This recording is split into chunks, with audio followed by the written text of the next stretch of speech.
C'est Ursule encore. On est le 24 janvier 2020. Je viens sonner la trompette aujourd'hui encore après une semaine d'absence et je viens proclamer le retour de notre Seigneur Jésus-Christ. Amen. Nous sommes vraiment dans les temps où nous allons voir notre Seigneur Jésus-Christ venir sur la terre et puis enlever son épouse et établir aussi son règne sur cette terre, un règne de 1000 ans. Amen. Alors que le Seigneur vraiment puisse nous donner d'être toujours prêts. On n'est jamais assez prêt. Et si on vient tout le temps dans la présence du Seigneur, le Seigneur va nous montrer à chaque fois qu'il y a des choses qui accrochent. Amen. Alors que si on est plutôt une personne qui a tendance à se dire que non, au fait, tout est OK, en tout cas, souvent, on peut tomber dans le leurre. Alors, je viens nous encourager à être des personnes vraiment dans une relation d'intimité constante avec le Seigneur et l'Esprit va vraiment nous parler. Amen. Alors, aujourd'hui, je viens parler de quiconque invoque le nom du Seigneur, qu'il s'éloigne de l'iniquité. Ça, c'est 2 Timothée 2, le verset 19.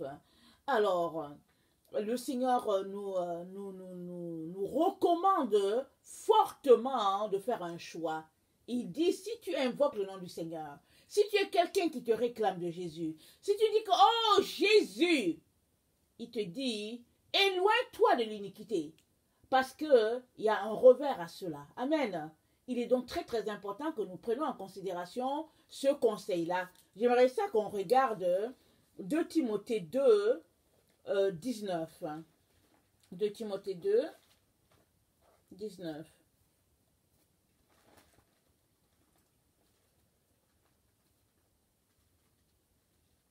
De Timothée 2, 19. Ok.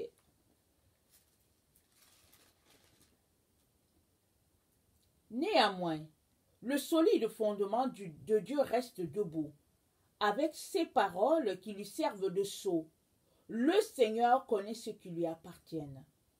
Et quiconque prononce le nom du Seigneur, qu'il s'éloigne de l'iniquité. Dans une grande maison, il n'y a pas seulement des vases d'or et d'argent, mais il y en a aussi de bois et de terre. Les uns sont des vases d'honneur et les autres sont d'un usage vil. Si donc quelqu'un se conserve pur, en s'abstenant de ces choses, il sera un vase d'honneur, sanctifié, utile à son maître, propre à toute bonne œuvre. Amen. Alors la réponse est là, dans ce verset 19, c'est dit, quiconque prononce le nom du Seigneur, qui s'éloigne de l'iniquité. Et Paul continue en expliquant, il dit, dans une maison, il y a plusieurs vases. Alors si tu t'éloignes de l'iniquité, tu es quelqu'un qui pratique la sanctification. Tu es quelqu'un qui nettoie ta coupe. Comme Jésus a dit aux pharisiens, il a dit, écoutez, à l'extérieur, c'est blanc, hein, mais à l'intérieur, c'est rempli d'ossements. Et puis bon, voilà, il dit, nettoyez l'extérieur, mais nettoyez aussi l'intérieur. Nettoyez l'intérieur avant de nettoyer l'extérieur. Question de dire que l'intérieur et l'extérieur ont besoin de se nettoyer. Et ici, Paul dit que si tu es quelqu'un qui te conserve pur, c'est-à-dire que qui t'éloigne de l'iniquité, alors ça veut dire que tu te conserves pur, et dit que tu vas faire partie des vases là d'honneur qui peuvent servir à quelque chose, qui peuvent être utiles à quelque chose. Autrement, tu ne serviras à rien, parce que tu seras juste peut-être du bois ou bien de l'argile. Et le bois, très souvent, ben, on le brûle. Et puis l'argile, ce n'est que de la terre, et à un moment donné, bon, voilà, on le met quelque part. Regardez quand les enfants veulent faire une œuvre, ou bien toi-même, si tu veux faire une œuvre d'argile, si tu ne la fais pas, à la fin, l'argile devient tellement dure, solide, et quand tu regardes, ça n'a aucune forme, à la fin, tu le jettes. Tu le jettes parce qu'il n'y a pas de forme à cela. Mais si tu as pris le temps, par exemple, d'en faire un récipient, et que après le récipient, tu l'as peut-être mis, je sais pas, une peinture, tu l'as fait cuire, et qu'on peut l'utiliser, ça, c'est différent de l'autre qu'on ne peut pas utiliser. Mais toujours est-il que celui-là qu'on peut utiliser, c'est parce qu'il a été travaillé, de telle manière qu'il est pur et puis on peut manger dedans. Amen. Quand j'étais en Afrique, j'allais souvent visiter mes grands-parents. j'aimais ça, vraiment beaucoup boire l'eau dans ce canari-là. Et puis l'eau, non seulement ça avait une bonne odeur de terre, hein, mais c'était une eau tellement pure, tellement limpide. Et il y a quelque chose de différent dans ces canaries-là en terre. C'est vraiment une bonne odeur. Et puis l'eau est tellement limpide, pure.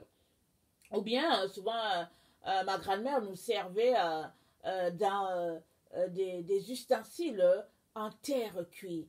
Alors, quand on regarde, on ne peut pas savoir si c'est du verre ou pas. Mais il y a une odeur, hein, quelque chose d'agréable qui sort de là. Et c'est vraiment utile. Et le Seigneur nous encourage à travers la bouche de l'apôtre Paul à être des vases utiles. Alors, j'aimerais ça qu'on s'arrête un peu sur certains mots pour savoir. Alors, s'éloigner, qu'est-ce que ça veut dire? S'éloigner, c'est quitter un lieu et aller à plus loin. C'est s'écarter de quelque chose ou de quelqu'un et puis d'être distant. C'est aller plus loin. C'est perdre intérêt par rapport à quelque chose et ou bien ne plus être actif. Si tu pratiquais, par exemple, un sport et que tu t'éloignes de cela, ça veut dire que tu n'es plus actif à cela. Et ici, c'est l'iniquité. Tu n'es plus actif à l'iniquité. Alors, il y a aussi le synonyme de disparaître. S'éloigner, c'est disparaître. C'est s'estomper, c'est s'effacer. Alors, Paul te dit de t'éloigner de l'iniquité. Si tu invoques le nom de Jésus, il te dit, il faut que tu t'éloignes. Et l'iniquité, c'est quoi? L'iniquité, c'est le caractère de ce qui est inique, nous dit Wikipédia. C'est ce qui est injuste. C'est quelque chose de partial. Alors, j'aimerais juste qu'on s'arrête là. Il dit l'iniquité, c'est quelque chose d'injuste, c'est quelque chose de partial. Et aussi, la Bible nous parle de nos péchés, de nos iniquités. Alors, les péchés, c'est quelque chose que tu commets là. Écoute, tu te mets à voler, ça c'est un péché. L'iniquité, ça peut être que c'est une tâche qui est là dans ta vie depuis, par exemple, peut-être que dans ta famille, et les gens ont l'habitude de faire, exemple, ils pratiquent, qu'est-ce qu'on peut dire?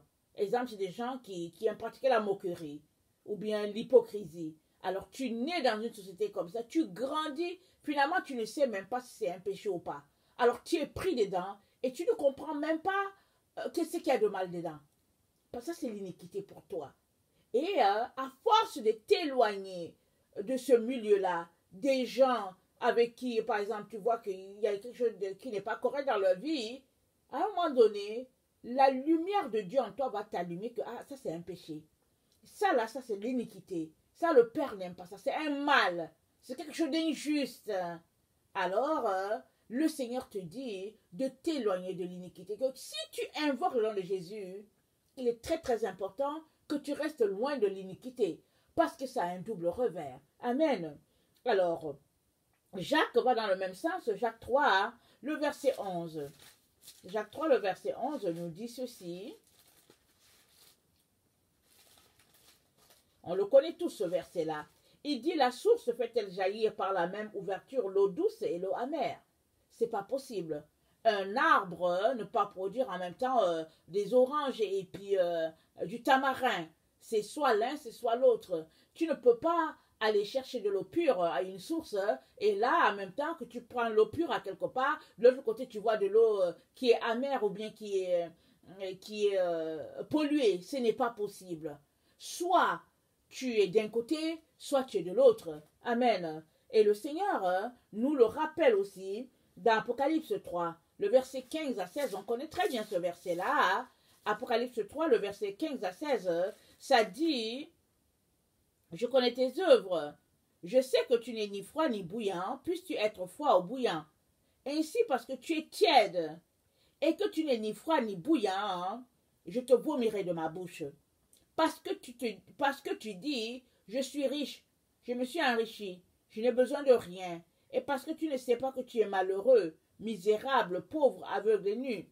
Je te conseille d'acheter le mois de l'or éprouvé par le feu, afin que tu deviennes riche, et des vêtements blancs, afin que tu sois vêtu, et que la honte de ta nudité ne paraisse pas, et un collier pour oindre tes yeux, afin que tu vois. Moi, je reprends et je châtie tout ce que j'aime. Aie donc du zèle, et repens-toi. Et du zèle, et repens-toi du fait que tu n'es ni chaud ni froid. Jésus est en train de te dire, tu as besoin de choisir. Tu ne peux pas être sur les deux fronts. Tu es d'un bord ou bien tu es de l'autre. Il te dit de choisir. Pourquoi? Parce que Jésus, tout ce qui est tiède, il le vomit. Alors, dans le monde spirituel, si tu es dans une situation et que tu appelles au secours, sache que les premiers qui vont venir à ton secours, ce sont les anges. Alors, si tu es quelqu'un qui n'a pas pris position, qui va venir à ton secours? Les anges que Dieu a mis pour toi ou bien les anges de Satan? Les gens, les serviteurs de Satan ou bien les serviteurs de Dieu? Parce que les anges que Dieu a placés autour de toi, ce sont les anges, sont les serviteurs de Dieu. Ils sont là pour nous protéger. Ils sont à notre service. Comme nous dit la parole de Dieu. Je vais lire le psaume 103 rapidement. Il y a un verset dans le psaume 103 que j'aimerais qu'on regarde rapidement concernant les anges. Ok? Le psaume 103.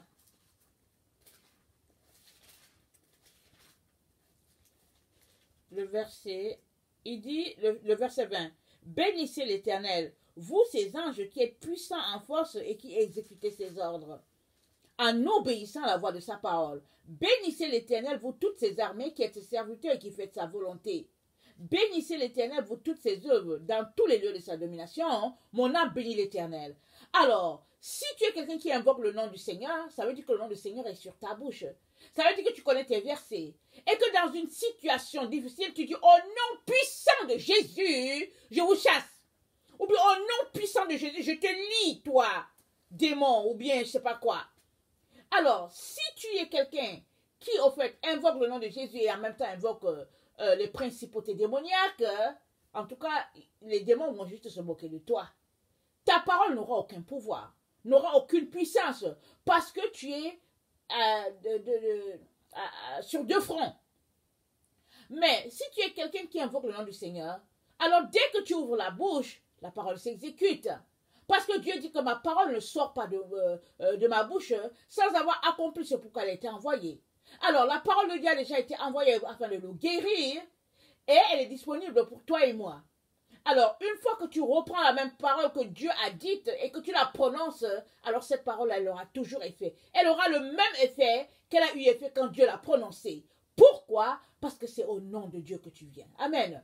Alors, tu ne peux donc pas te réclamer de Dieu et en même temps demeurer dans le péché, demeurer dans les ténèbres, parce que l'iniquité, c'est le péché. L'iniquité, c'est les ténèbres, c'est l'obscurité, c'est la voie du mal. Et Dieu nous encourage à ne avoir rien à faire avec ce monde-là. Amen.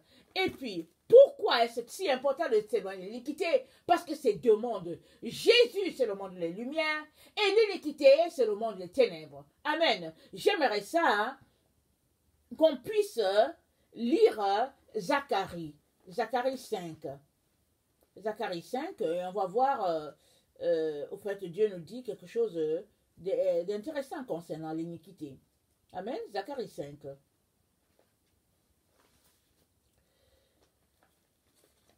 Ok.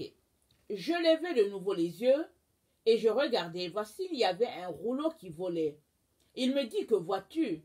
Je répondis, je vois un rouleau qui vole.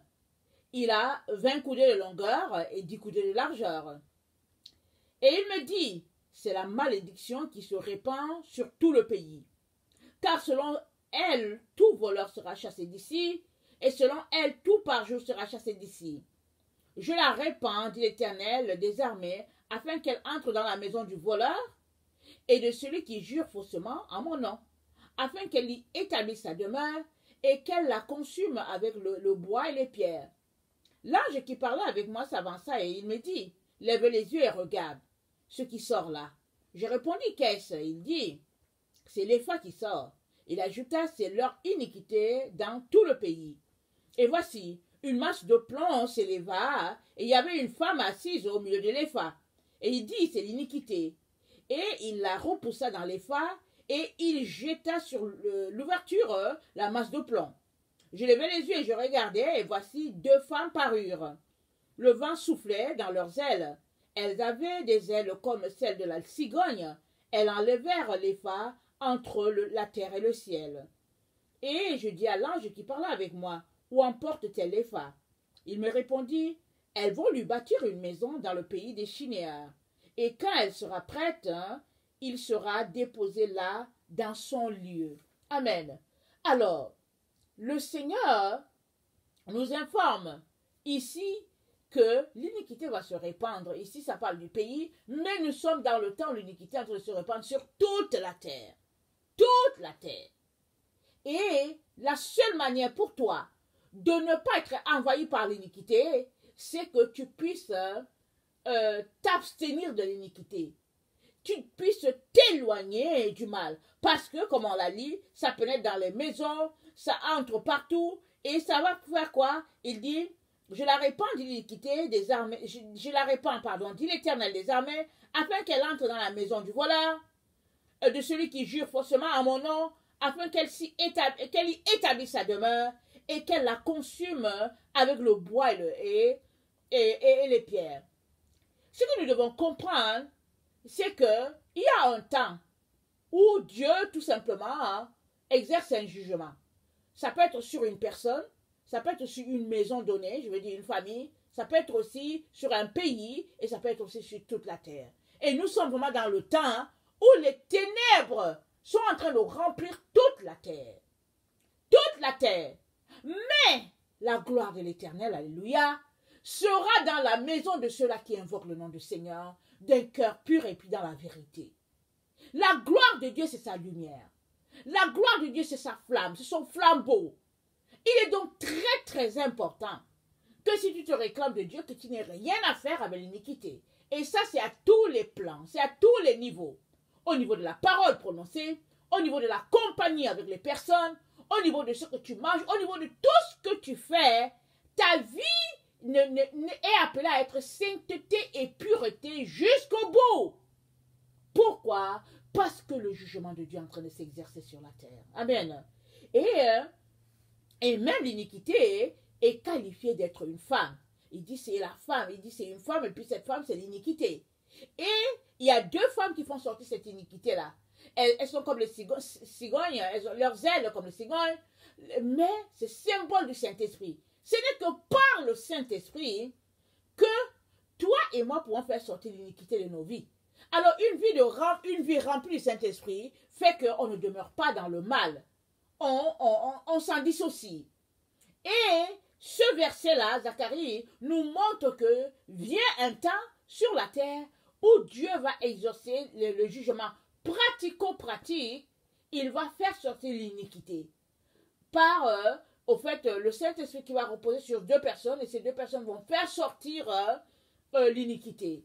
Et Dieu dit, quand elle sera prête, au verset 11, il dit, elles vont lui bâtir une maison dans le pays des Chinéens, et quand elle sera prête, elle sera déposée là dans son lieu. Amen. L'iniquité a un moment où elle sera prête. C'est-à-dire, il y a un moment où elle va accomplir son terme. Et nous sommes vraiment dans ce temps-là. Rappelons-nous, la Bible nous dit qu'on va vivre 1000 ans sur la terre. Un temps de bonheur, un temps de paix, vraiment pendant 1000 ans, où Satan sera lié. Satan sera lié pendant 1000 ans. Et Dieu dit, quand l'iniquité sera prête, elle sera déposée là.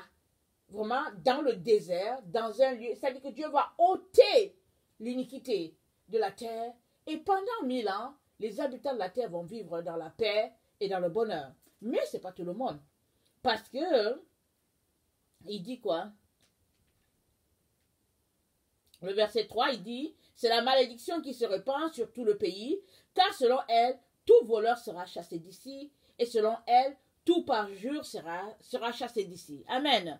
Alors Dieu donnera à certaines personnes, par sa grâce, de pouvoir vraiment vivre sur cette terre-là pendant 1000 ans, un règne de paix.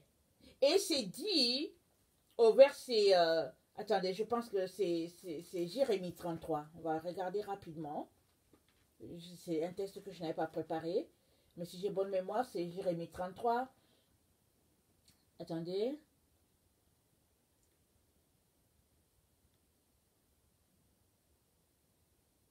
Ok, c'est ça. Il dit, Jérémie 33, le verset 14. Voici, les jours viennent, dit l'Éternel, où j'accomplirai la bonne parole que j'ai dite sur la maison d'Israël et sur la maison de Juda. En ces jours et en ce temps-là, je ferai éclore à David un germe de justice. Il pratiquera la justice et l'équité dans le pays. En ce jour-là, Juda sera sauvé. Jérusalem aura la sécurité dans sa demeure. Et voici comment on l'appellera, l'Éternel notre justice. Car ainsi parle l'Éternel. David ne manquera jamais d'un successeur assis sur le trône de la maison d'Israël. Les sacrificateurs, les Lévites ne manqueront jamais devant moi de successeurs pour offrir les holocaustes, brûler l'encens avec les offrandes et faire des sacrifices tous les jours. La parole de l'Éternel fut adressée à Jérémie en ces mots. Ainsi parle l'Éternel. Si vous pouvez rompre mon alliance avec le jour et mon alliance avec la nuit, en sorte que le jour et la nuit ne soient plus en leur temps, alors aussi mon alliance sera rompue avec David mon serviteur, en sorte qu'il n'y aura point de fils régnant sur son trône. Et mon alliance avec les Lévites et les sacrificateurs qui font mon service. De même qu'on ne peut compter l'armée des cieux, ni mesurer le sable de la mer, de même je multiplierai la postérité de David, de mon serviteur, et les Lévites qui font mon service. Amen. Alors Dieu est en train de nous dire que le temps vient où, dans la maison de David, il ne manquera pas de serviteurs. Il ne manquera pas de serviteurs. Il ne manquera pas de... Attendez, il ne manquera jamais d'un successeur. Voilà. Et ça va se passer dans le millénium. Ici, on peut penser que ici, les questions de Jésus. Jésus est venu et Jésus nous a donné de pouvoir vraiment vivre sur cette terre-là avec l'âge qu'on a. Mais vient le temps où la Bible nous dit qu'il y aura un règne de 1000 ans. Parce qu'au fait, le règne de Dieu va venir s'établir et le successeur, David, qui ne va pas manquer de successeur, Dieu va permettre qu'il y ait un règne de 1000 ans sur la terre avec un successeur de David. Et puis c'est nous dit, je pense dans Ésaïe 26, que les gens vont venir, ils vont aller là pour rendre gloire à Dieu et puis élever ce Dieu-là, le Dieu le Dieu de David, le Dieu d'Israël, d'Abraham, d'Israël, de Jacob, parce qu'il a fait de grandes choses. Et puis c'est dit que Israël sera la lumière. Elle sera la lumière où tous les peuples vont affluer. Ils vont aller dans cette direction-là. Pourquoi? Parce que l'Éternel lui aura donné une paix de 1000 ans. Amen. Et ça, c'est quelque chose qui est sur le point d'arriver. Il ne faut pas qu'on pense tout simplement que c'est quelque chose, une parole dite comme ça. Parce que Dieu, quand il dit une parole, il veille à ce que cette parole-là puisse s'accomplir. Et l'iniquité, donc, ne peut pas demeurer dans ta vie. Si tu es quelqu'un qui te réclame de Jésus, il est important que tu t'en débarrasses le plus rapidement possible. Et aussi, on a cette information-là, dans Apocalypse 12, le verset 7 à 12, nous avons l'information qu'il y a un combat. De toutes les manières, on sait qu'il y a un combat qui a été déclenché depuis le jardin d'Éden. Et le combat va prendre sa fin bientôt. Mais il n'y a que ceux-là qui marchent dans la lumière qui pourront gagner ce combat-là. Parce que c'est un combat assuré avec victoire du côté de Jésus. Et si tu marches dans l'iniquité, malheureusement, tu vas te retrouver de l'autre côté. Il est donc important que tu t'en dissocies. Il est important que tu fasses ton choix, que tu te positionnes, que tu décides de quel côté tu es. C'est important. Tu ne peux pas dire que tu es de Jésus, passer ta vie à insulter, passer ta vie à demeurer dans le péché, dans le mal. Tu ne peux pas. Tu as besoin de te dissocier, de prendre position, comme on dit. Alors, Apocalypse 12, le verset 7 nous dit, « Et il eut guerre dans le ciel. Michel et ses anges combattirent contre le dragon. Et le dragon et ses anges combattirent. Mais ils ne furent pas les plus forts. Et leur place ne fut plus trouvée dans le ciel. Et il fut précipité. Le grand dragon, le serpent ancien, appelé le diable, et Satan, celui qui séduit toute la terre. Il fut précipité sur la terre, et ses anges furent précipités avec lui. Et j'entendis dans le ciel une voix forte qui disait, maintenant, le salut est arrivé, et la puissance, et le règne de notre Dieu, et l'autorité de son Christ, car il a été précipité. L'accusateur de nos frères, celui qui les accusait devant notre Dieu jour et nuit, le verset 11, ils l'ont vaincu à cause du sang de l'agneau et à cause de la parole de leur témoignage, ils n'ont point aimé leur vie jusqu'à craindre la mort. C'est pourquoi réjouissez-vous, cieux, et vous qui habitez dans les cieux, malheur à la terre et à la mer, car le diable est descendu vers vous, animé d'une grande colère, sachant qu'il a peu de temps. Alors Satan, il sera délogé. Il sera délogé, alléluia, parce qu'il est très important qu'il soit délogé et que les enfants de Dieu puissent passer pour aller dans la gloire. Amen, parce qu'il y aura enlèvement. Il y a un groupe qui sera enlevé. Je t'encourage à faire partie de ce groupe-là. Mais tu dois te positionner maintenant. Tu dois te dissocier. Souvent, c'est difficile. On va se faire insulter, on va se faire rabaisser, mépriser. Mais il est important que tu prennes position pour la lumière. Jésus, c'est la lumière. L'iniquité, c'est les ténèbres. Tu ne peux pas être sur deux fronts. Amen. Tu ne peux pas. Et le Seigneur te dit, quiconque invoque le nom du Seigneur, qu'il s'éloigne de l'iniquité. Alors nous sommes donc vraiment dans ce temps-là. Et pourquoi c'est si important? Parce que tu as invoqué le nom de Jésus. Et qu'est-ce que le nom de Jésus porte comme poids? Qu'est-ce que le nom de Jésus? Allons-y, regardez, dans Ésaïe 11, le verset 1 à 8, on connaît ce verset-là, pour la plupart du moins. Le nom de Jésus, il a un poids, il a une pesanteur, et tu ne peux pas t'amuser avec. Amen. Si tu te réclames de lui, il est important que ta vie s'aligne dans ce qu'il dit. Alors, puis, Ésaïe 11, un rameau sortira du tronc d'Isaïe, et un rejeton naîtra de ses racines.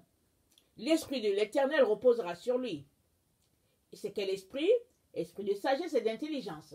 Alors, quand tu invoques le nom du Seigneur, tu invoques l'esprit de sagesse, tu invoques l'esprit d'intelligence. Tu es esprit de conseil et de force, esprit de connaissance et de crainte de l'Éternel. Alors, tu invoques l'esprit de conseil, l'esprit de force, l'esprit de connaissance, l'esprit de la crainte de l'Éternel. Verset 3. Il respirera la crainte de l'Éternel. Ça, c'est le nom de Jésus. Il ne jugera point sur l'apparence. C'est quelqu'un qui est juste, qui juge avec droiture. Amen. Il ne prononcera point sur un oui-dire. Il ne jugera point sur l'apparence, il ne prononcera point sur un oui-dire. Le nom de Jésus, Jésus n'entend pas quelque chose et puis il dit, ok, j'ai déjà décidé, tu as fait cela. Non. Jésus va voir la source de l'information. Est-ce que c'est vrai ou pas? Est-ce que l'information qu'on lui a donnée, c'est vrai ou pas? Sinon, Jésus va se retrouver à condamner les innocents comme nous on fait. Ici, dans notre monde aujourd'hui, quelqu'un vient te dire, oh, tu sais, Ursule a fait ceci. Tu ne sais même pas les tenants et les aboutissants. Tu prends parti. Tu dis, ok, elle a fait ça, je la condamne. Mais le verset 3 nous dit, Jésus ne prononcera point sur un oui-dire. Il ne va pas prononcer à la légère.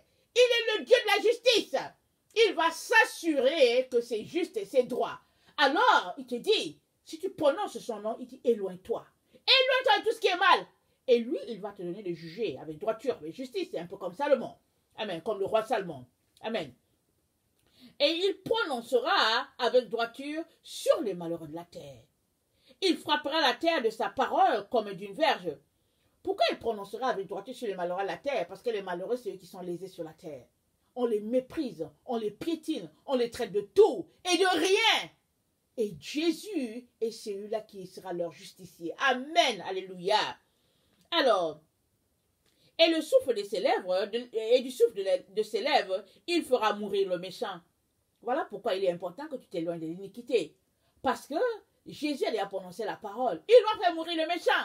Si tu demeures avec l'iniquité autour de toi, en toi, tu vas te retrouver à faire partie du camp des méchants. C'est pas ça que Jésus veut pour toi. Amen. La justice sera la ceinture de ses flancs, et la fidélité la ceinture de ses reins. Le loup habitera avec l'agneau, et la panthère se couchera avec le chevreau. Le veau, le lionceau et le bétail qu'on engraisse seront ensemble, et un petit enfant les conduira.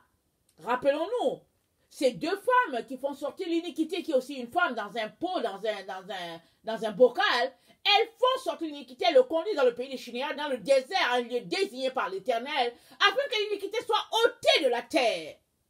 Alors, toi, il est donc important que tu fasses de même au niveau où tu es. De telle sorte que, quand ce grand jugement va arriver, alors tu seras compté parmi les gens qui ont détesté l'iniquité, qui ont détesté le mal. Tu vas demeurer, plaise à Dieu, dans le pays. Ou bien tu feras partie, peut-être de ceux qui vont réussir à vivre 1000 ans sur la terre, vraiment peuvent pouvoir apprécier ce temps-là de bonheur. Il est donc important que tu t'en dissocies. Amen. Et le verset, Ésaïe 9, le verset 17, nous donne une autre information très puissante.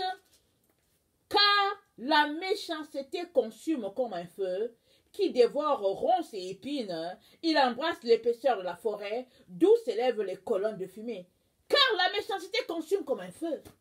La méchanceté va consumer tout ton être et elle va te détruire. Et tu vas te retrouver en enfer. C'est là-bas qu'il y a le feu éternel. Et Dieu ne veut pas que tu demeures dans cet état. Il t'encourage en ce jour à quitter l'iniquité, à te dissocier, à prendre position. Peu importe si les gens t'insultent. Peu importe. Laisse-les t'insulter. Parce que Jésus ne juge pas sur un oui-dire. Il juge selon la justice. Il sait où se trouve la vérité. Alors si tu as pris position pour Jésus, il te défendra jusqu'au bout. Amen. Que le Seigneur bénisse sa parole. Si tu es quelqu'un qui ne connaît pas le Seigneur Jésus, je viens t'encourager à choisir la vérité, le chemin et la vie. Et c'est Jésus. C'est lui la lumière du monde. Si tu le choisis, il viendra et t'éclairera. Il te donnera de te retrouver vraiment du bon côté, c'est-à-dire avec lui. Alors, je viens vraiment t'encourager à poser des questions et à savoir si ce que tu entends, c'est vrai ou pas. Amen. Voilà, je vous aime beaucoup et Dieu davantage. Soyez bénis. Merci.